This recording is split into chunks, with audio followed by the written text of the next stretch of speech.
it's also understandable why the BCCI do protect themselves. The IPL is one of their biggest investments. They produce extreme amount of homegrown talent from it. I mean, just think over the years of IPL now, from 08 to 22, the amount of talent that has come through, the exposure.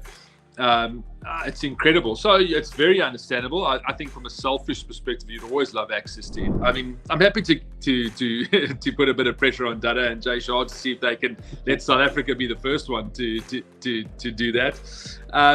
But jokes aside, I think it's understandable. I mean, IPL, you have to say the exposure that it gives Indian players and the opportunities it gives them to make a big impact. It's just incredible. He is displayed so far in terms of his skills, in terms of his ability, and the kind of courage that he is displayed, I think is very heartening. He is one player who everybody will watch with a lot more interest from now on.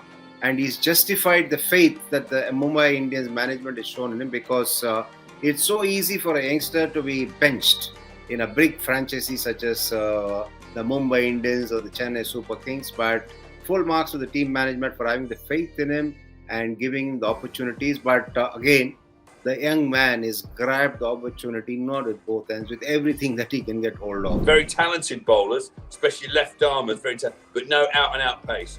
Jasprit Bumrah's come on the scene and he's quick, but he's not in this express category like Umran Malik. You going to Australia for a 20-over tournament on hard, fast pitches, trust me. With Kyron Pollard, his strike rate just isn't quite as good. He takes a few balls to get into his innings. He doesn't clear the fence straight away like we've seen in the past. But that's what Tim David does. I think Tim David has to continue playing. Sometimes, look, Mother Cricket is a cruel mistress sometimes. Sometimes she decides it's just not your time, it's not your series, it's not your month, and she punishes you. And I think Virat's just been punished at the minute by Mother Cricket. He's been the face of CSK. Let's face it, all the fan following, all the popularity that the CSK enjoys is primarily because of Dhoni. And of course, this is not to really sort of demean anybody else in the side. But if you talk about CSK, you're primarily talking about Tale for the fans, which means the head, which is Dhoni. Rated in Chennai. Honestly, MS Dhoni will still be involved in Indian cricket when he's like Dumbledore from Harry Potter. He'll have a big long beard and cobwebs hanging off him. He'll still be the mainstay. I'd still pay to watch. Big decisions to be made, and it's always that challenge in India where you pick your biggest Indian star to be your captain. And Mayank, unfortunately for me, is just maybe a little bit short on the captaincy front.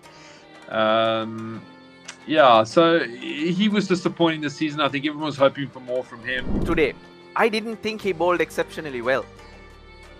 It's just the fact that he's valuable, and the Rajasthan Royals batsmen actually chickened out.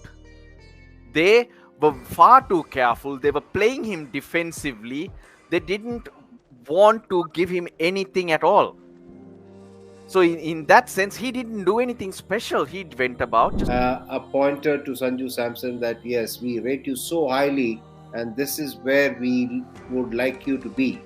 But they're not sort of getting the conviction that he is delivering in relation to the talent that he possesses. I think he only got in because there was an injury along the way.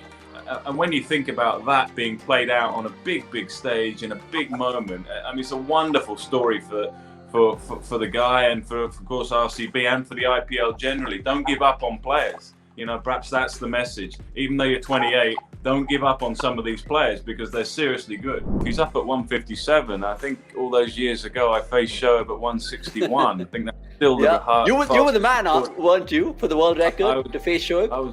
I can tell you I had my eyes closed and I was sort of defending it somewhere here and I wasn't coming forward, I was going back. Yeah, I mean, it's quite possible. He's been hugely impressive, hasn't he, with the pace that he's got. He's not quite got the surfaces now to bowl on, but yeah, I mean, he's one of those bowlers that sometimes with quicker bowlers, it's eye-catching when they bowl short because the batsmen are rushed and they're playing around their face and it fizzes through. But for me, what impresses me about Umran Malik is he's really impressive when he gets the ball full. You know, he gets those Yorkers in, bowls at the stumps, and he still looks like he's rushing batters, which is a really great skill. He strikes me, and always has, as someone who's a strike bowler who's trying to take wickets all the time, trying to be quite aggressive.